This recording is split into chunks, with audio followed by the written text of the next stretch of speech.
الصلاة والسلام على سيدنا ونبينا أبي القاسم المصطفى محمد وعلى آله الطيبين الطاهرين لا سيما بقية الله في أرضين. Dear everyone, Salamun alaikum. Congratulations also on the birth anniversary of Imam Hasan. I see many happy faces. What's up? Is it the closeness to iftar that everyone's a bit grumpy, or you're just not happy to see me?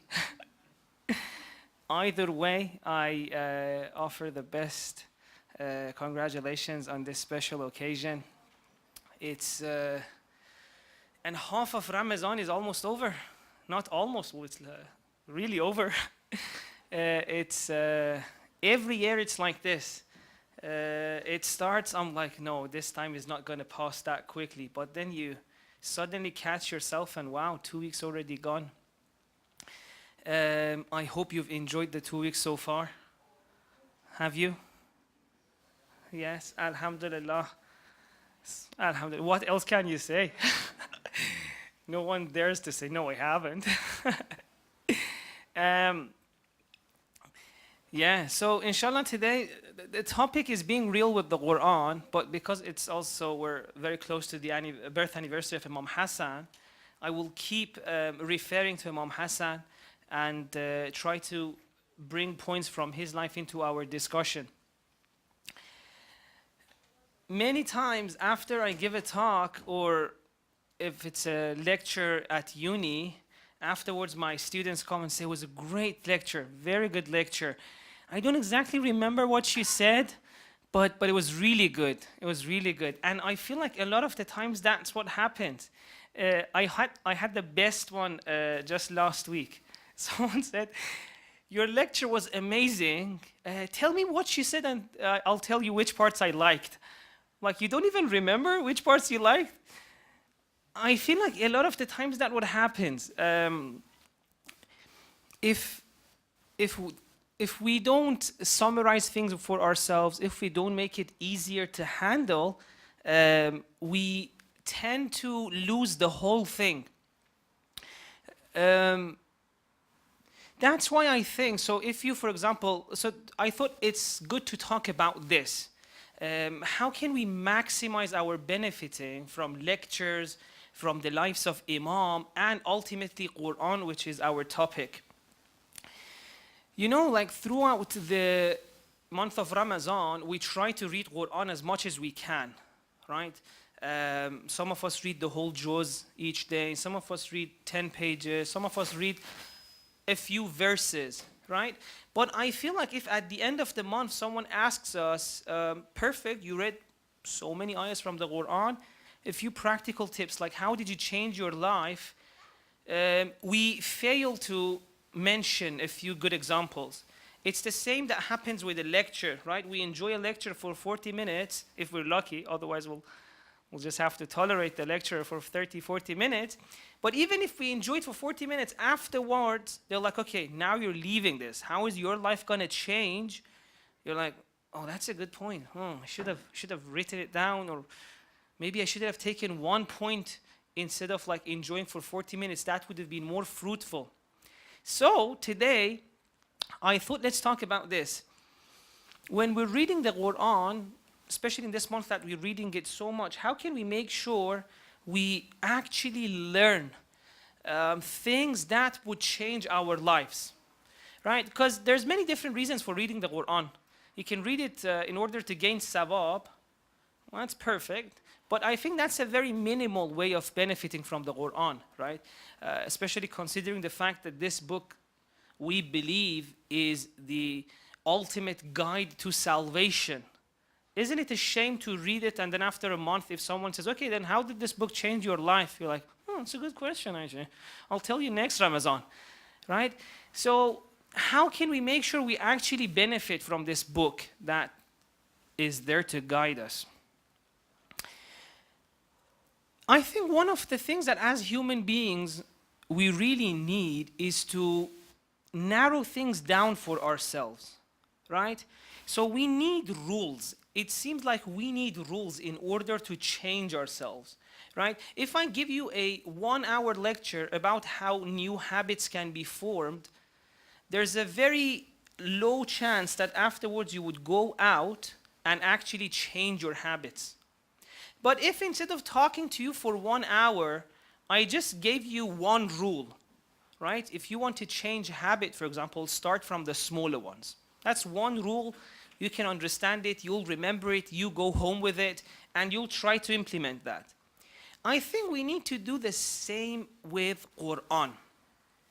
For example, if you're reading the Qur'an, like for example, tomorrow, you're going home, you want to read your daily portion of Qur'an, try and look for something that you can turn into a rule and benefit from your life. This is very important.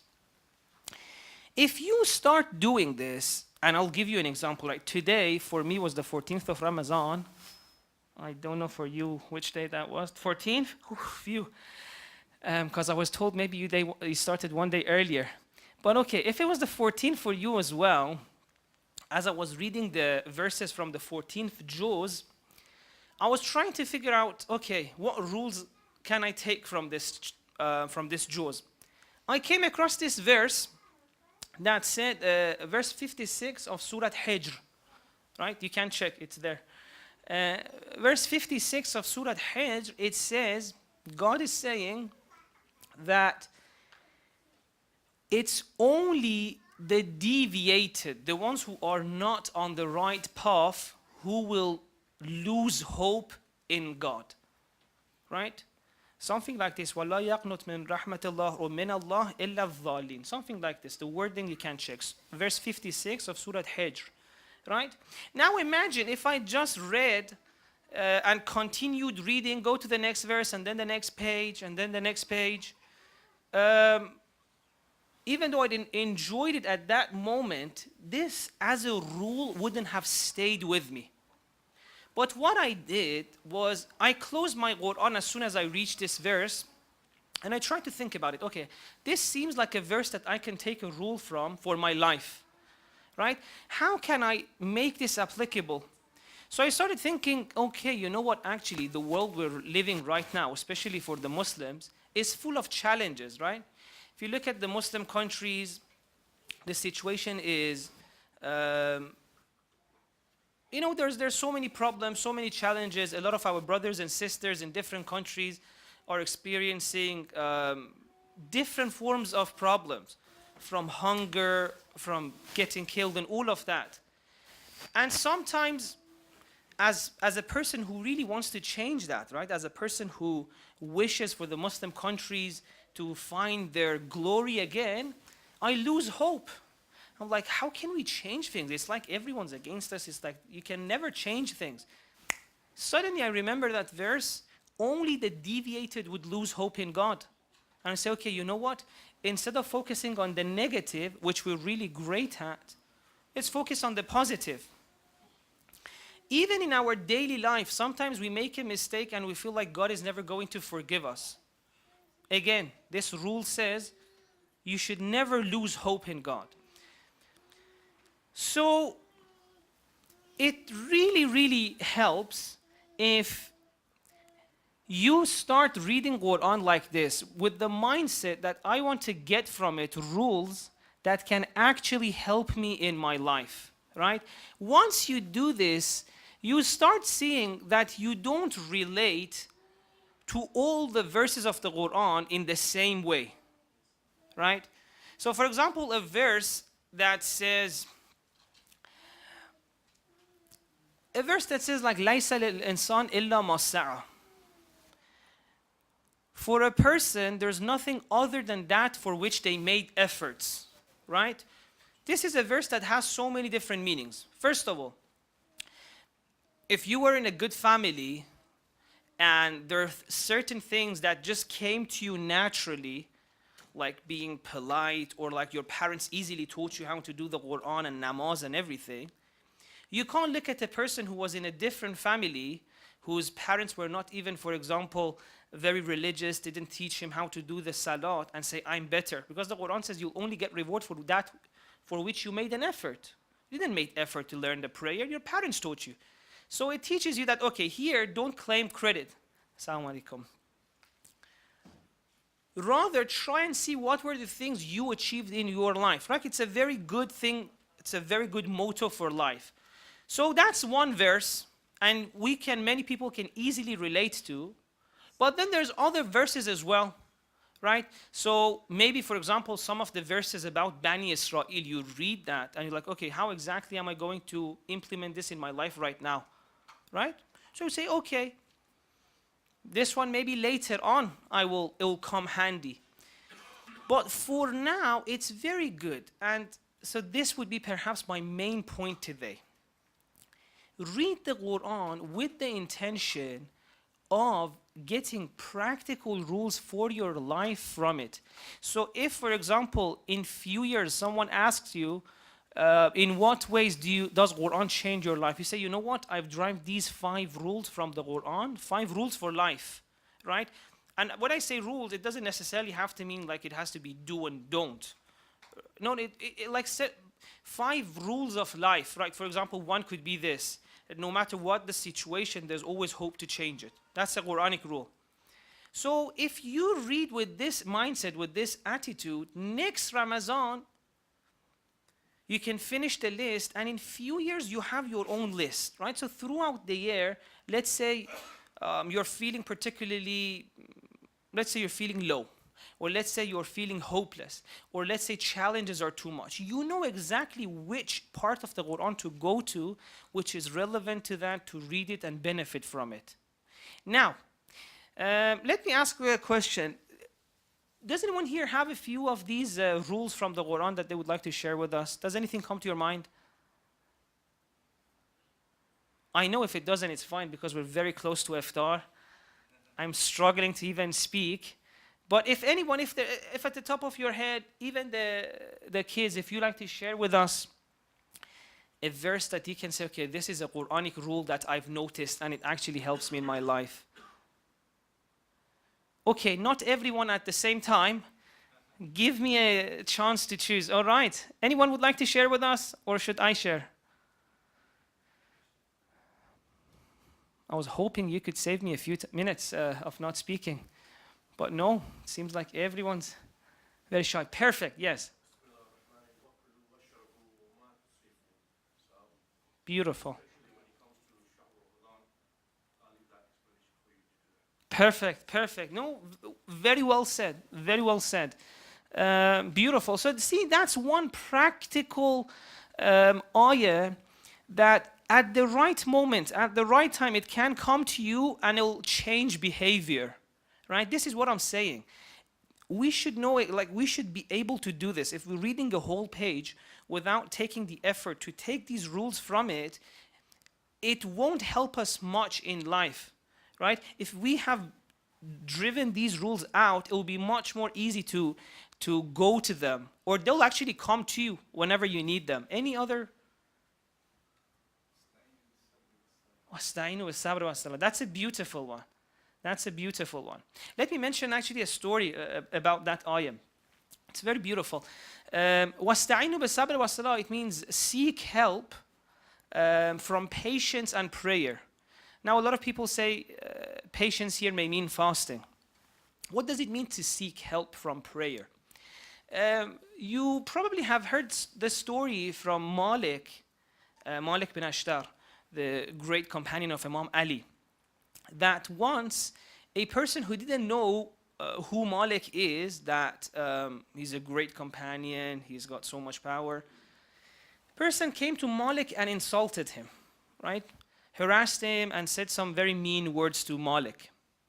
Now, after he left, people went to Malik, to that person and said, did you know who you just insulted? That's Malik, one of Imam Ali's greatest companions. Do you know what he can do to you? And this guy got scared, went and tried to find Malik to apologize, to make sure he doesn't get harm or anything. He found Malik, you've heard the story. Where did he find Malik? Exactly, in the mosque. right? So he found Malik in the mosque, and Malik was there and he says, you know what, Malik al-Ashari, I'm so sorry. I really didn't know who you were, and please, like, don't kill me, don't harm me. And he says, do you know why I come to the mosque? Because I wanted to pray 2 rakats for you, and to be able to forgive you, right? Now, when I was a kid, I think this was actually in our school books as well in Iran. But this story was very well spread. Everyone had heard this as a kid. And the lesson they took from this was usually that forgive, right? Malik was a great person, and he forgave people. But I think that there is even another lesson which is very relevant to the ayah that our brother shared, is that Malik, because they never told this part to us. Once you go and see, you realize that Malik was actually hurt from the offense, right? They made it sound to us like he was just like, okay, you insult me, whatever, I'm not even hurt. But Malik was actually hurt. Because if he wasn't hurt, then there would have been no point, no reward in the forgiveness, right? He was really hurt, and he thought, okay, I'm really hurt, I'm angry at this person who just offended me. How can I calm myself down? So that's why he went to the mosque. He said, okay, the best way I know to calm myself down, to get rid of this hate, is to go pray 2 rakats of prayer, remind myself of this does not matter, all of that, then I will be calm, and then I will forgive him, right? Which is a beautiful way of wasta'inu bis-sabr was-salah, to get help from prayer. Although sometimes I tell my friends this, that how many of us think of prayer as a means to like calm down? Like if we're angry, how many of us do we actually can pray and feel relaxed, or feel like the anger is away? I think that's also a sign that perhaps we're not making the most out of our prayer. But for those who pray like that and it has that impact on them, then this is a perfect rule. All right, what else? Anything else have we got? Sorry? Exactly, yes. By the way, did you know how amazing fasting is for your body? I've been reading a lot about this, and probably in one of your TED-style talks you may have had a talk about this. Well, it's really great. It's really great. If you read about it, read the scientific benefits of fasting throughout the year. All right, so yes, exactly. These are some of the rules that comes to our mind, right? But I think if we want to be real with the Qur'an, which is the topic of the lecture tonight, we should have more of these rules. I'm almost 30 years old. Some of us are in our 30s, 20s, 40s. We should really, if someone really asks us, okay, this book that you have so much respect for, it's your holy book, you say it's the highest book in the world for you, the most important, and you read it every day and all of that, perfect. Can you tell me 10 ways in which it really changes your life, right? 10 ways in which it inspires you to be better. 10 ways, only 10. Tell me 10 reasons why this book is so special, right? With this mindset, we will actually be able to have answers. Because I think if we don't, it's really a shame. It's really a shame that if we can't say these are 10 ways in which Qur'an changes my life. Now, the answer to this question, this is my main point again, should be personal, right? Because each person is going through different challenges. I don't know what challenges you're going through, right? For me, my challenges have been illness of my loved ones, have been many different things, loss of a loved one. For another person, their challenge may be dealing with a disability. For another person, their challenge may be they're trying to work in a community and with all the challenges that it brings for them. So each of us has very unique and personal challenges. So I can't tell you which verse of the Qur'an you're going to find relevant to your life, or which verse of the Qur'an you will relate to. That is your job to find out, right? So that's why I always tell everyone should have a list of ayats or Quranic rules that they think, yes, this is relevant to me. This relates to me. And of course, you'll update this list as you go on in your life because your challenges change.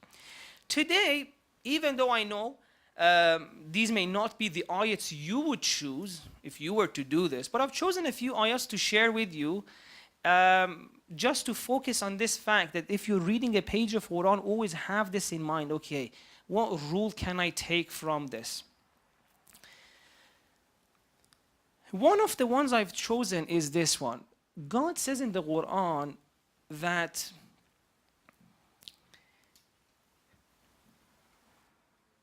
لَن تَنَالُوا الْبِرَّ حَتَّى تُنْفِقُوا مِمَّا تُحِبُّونَ. Right? I think this is one of the most important verses of the Quran. Fakhr Razi, a great Muslim mufassir, says in his tafsir that if Quran was just only this verse, it was enough.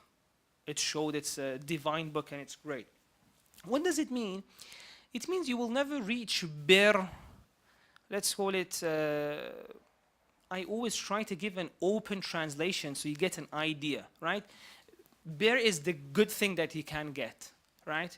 Let's say you go to a scholar and say, you know what, I've been struggling in my connection with God, or I've been struggling to become a better person, to become a good person. Let's call that bir. And this verse says, لَن تَنَالُوا الْبِرَّ. You will never reach that حَتَّى تُنْفِقُوا مِمَّا تُحِبُّونَ, unless you give away from that which you love. Now, a lot of people, I remember when I was a student in Hose, some of the times we would go to classes, they would tell us that, yes, this means that give charity or give help people. But the verse doesn't say help or give. What it says, give from that which you love. Now, this is if you really want Quran to stop being a cliche, because I'm sure many of us have heard this, right? The way to go forward is to give from that which you love.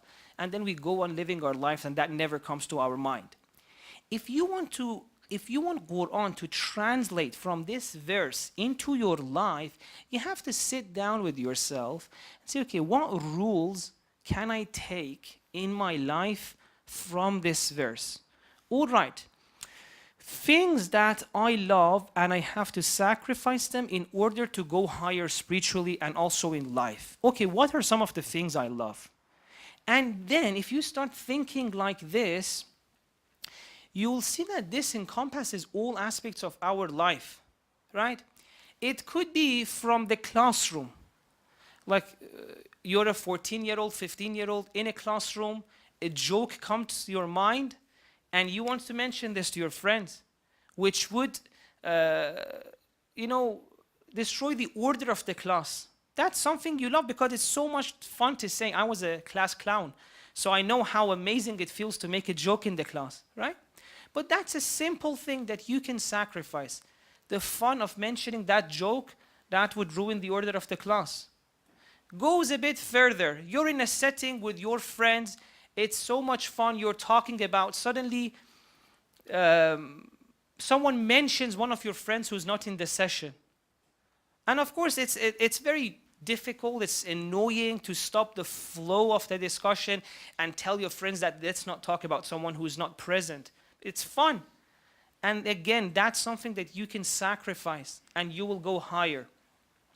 It goes again in our relationships, right? We're with our parents, for example, tell us to do something.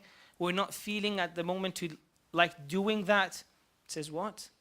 Sacrifice that which you love. So you prefer right now not to do that, but sacrifice that. Do that for your parents. Go higher. You're with your partner says, you know what? This Eid al-Fitr, let's go to my parents' house. And then you're like, let's go to my parents' house. And then she says, you know what? Let's go to both of them. And you're like, no, that's difficult. Let's just go to mine. Right? Again, you can make a sacrifice. Let's go to both, right? So if you start thinking about this, very relevant to your own life, it stops being a cliche that all of us have heard and it has no impact in our life, right? A very simple test of this is this. Look back at your life, especially the nights of Qadr are perfect. Look back at your life and see, okay, this year, how many times did I actually follow the lesson of this verse? And by the way, I'm doing the same, right?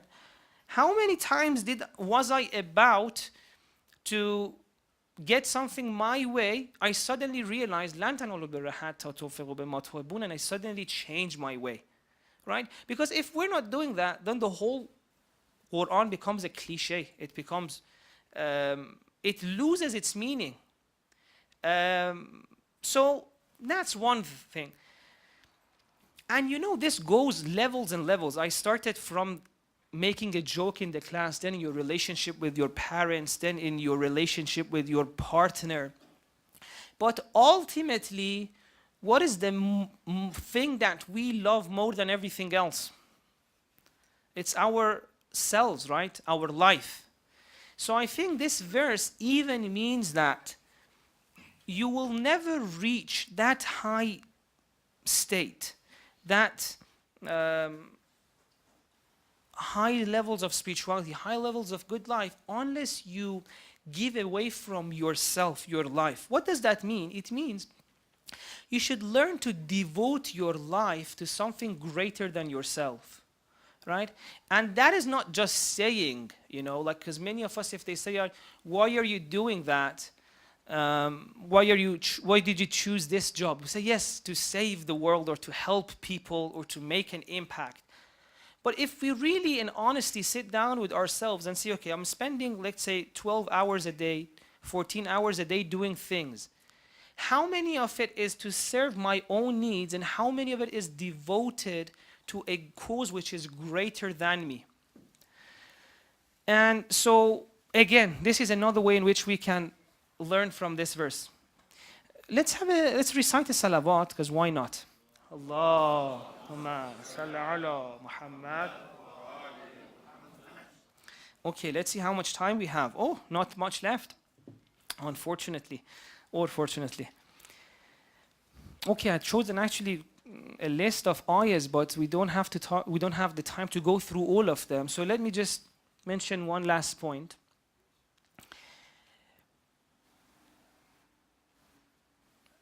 You know, especially till a certain age in our life, we're trying to figure out what to do, what's my mission in this world and all of that. What's the meaning of life? These are the questions that really matter to us. And if someone really asks you what is the meaning of life, it's one of the most difficult questions to answer. You can try for yourself. One of the things I've realized, one of the most powerful answers to this question, to the question of what is the meaning of life, which is very well supported by our ahadith and many verses of the Quran, including this one, is that the meaning of life is to remove the suffering of other people. Once a great scholar was asked, what should I do? A person had just lost their child, a 2-year-old child, and you know what that means. It's devastating for the family and all of that. So he said, what should I do in the funeral for my 2-year-old child? And the answer that scholar gave, I think it's amazing. And it could be really a motto or a slogan for our life, one rule that we can apply to our life. It said, in the funeral for your child, be the one that's giving other people support. Be the one that others who are also mourning, who are also suffering, can look up to. Or you can go and hold their hands. Or you can offer them a shoulder to cry on. It's not easy, you know, like it's a heroic way of living. And we have so many of these heroes in our life, right? Many of our grandparents have done that. Many of our parents have done that. Once a family is experiencing or going through a suffering, everyone's suffering. But usually there's one people or there's two people who try and carry the burden of the whole family. Become the support for everyone.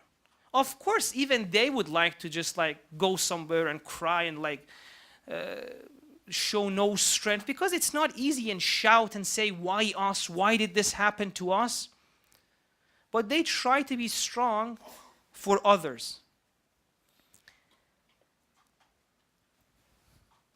And again, I think what I said is beautiful. I'm sure we're all influenced, we're all touched.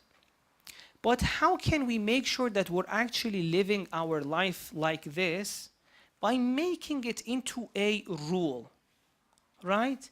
Making it into a rule so that it would come back to you and it would inspire you to live like that, right?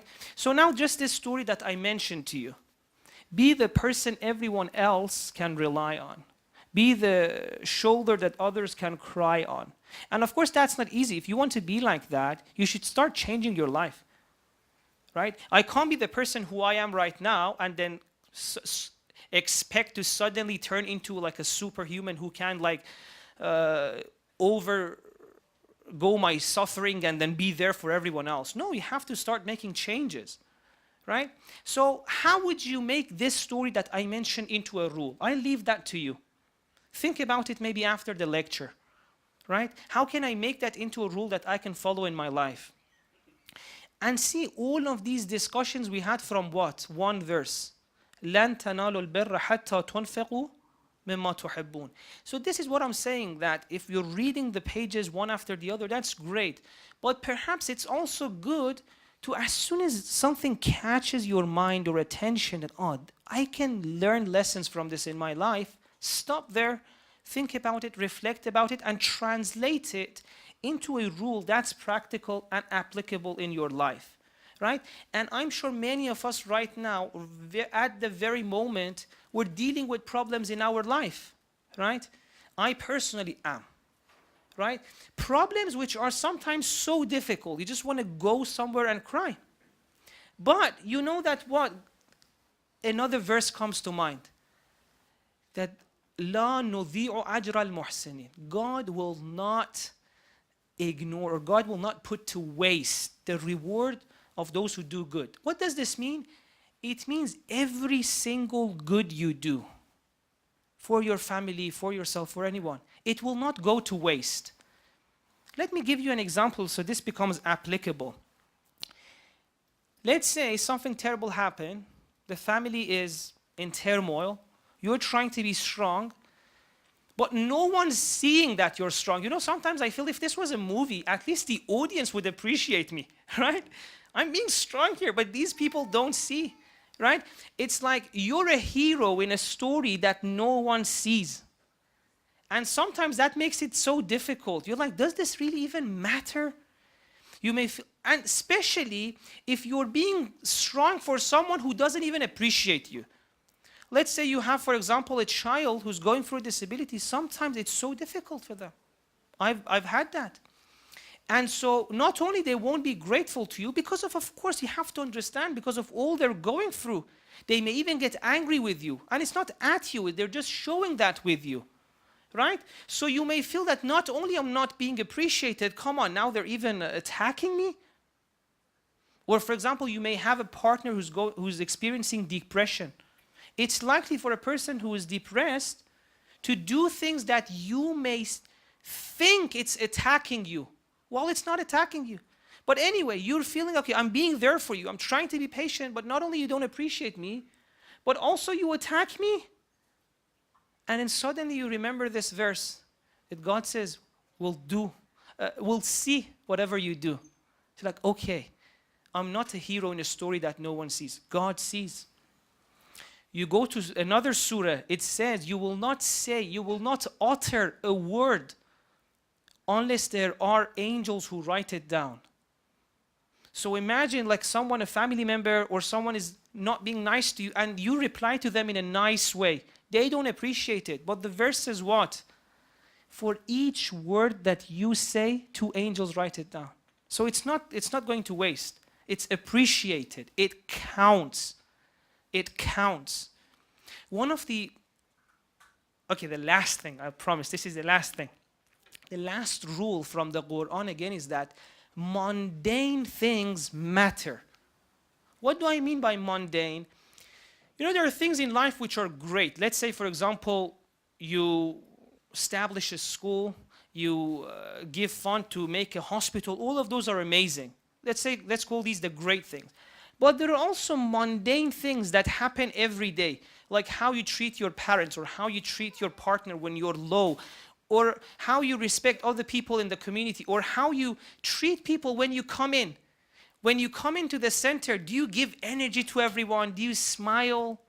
Or are you just grumpy sitting like that? Right? Are you spreading a positive energy? Are you trying to make everyone feel better that they've come to the center so that when they go back, they have energy to give to their family? These are the things that are small things. It's just one smile maybe, or it's just one nice attitude, right? But according to Qur'an, these mundane things really matter. Sometimes even more than the great things. Because if you think about it, our life consists of these mundane moments. It's these small insignificant moments which make the bulk of our life. Right? So this is again another Quranic rule. Mundane things matter. The way you say salam to other people matters. The way you treat people in community matters. The way you treat your parent matters. Every single word of it matters. And it can change the quality of your life. It really can change the quality of our life. So, the point of this lecture was this, that be real with the Qur'an. And how can you be real with the Qur'an? When you're reading it, try and make applicable rules applicable to your life from it. So as soon as you see, okay, I can learn from this, stop right there, think about it, translate it into your own words in your mind, and write it down as a rule, right? And then later on, and I said we'll come back to Imam Hasan. They say Imam Hasan, when he was reading the Qur'an, whenever he came across, for example, Ya ayyuhalladhina amanu, O believers, he would say, Labbaik Allahumma labbaik. What does that mean? Labbaik means, is like, labbaik in Arabic, it's a term used even before Islam. Right? It was a term if someone called you, like Javad, come here, would say labbaik, right? It was an accepting of a call. So it meant that Imam Hasan kept thinking, kept interacting with the Quran as if at each moment God is talking to him. He's not just reading the Quran to get the sawab. He's having an interaction with God, and he keeps saying, oh yes, yes, I hear you, God, I hear you, labbaik, labbaik, right? So what I'm suggesting is it's not something I came up with myself. It's also the method of Imam Hasan alayhi salam, whose birth anniversary is very close. Read the Quran as if it's speaking to your life, and then slowly, slowly you will see which parts of it you relate to more. And slowly, slowly you'll be able to get rules from that would change your life. And I think on that note, I should end. I'll just leave you with this, because this is not mine, so I leave you with this. I pray that, inshallah, God helps us to really, really benefit from the Quran, and not just read it without ever it changing our life. May Allah also enable us to be a good follower of Imam Hasan. Make them proud when they look at us. They'll see, okay, these are my community, I'm proud of them. And one last thing, which I really hope you say a very loud Ameen, is that may Allah help us to put so much effort in the small things that people may not notice, but it really matters. Like how much positive energy we bring with ourselves to the center. The loud Ameen, I think, almost broke the windows. Sarcasm. لا يا أبي. We'll finish with the salawat. Allahumma salli ala Muhammad wa ali Muhammad wa ajil faraja. Jazakum Allah. Ahsantum.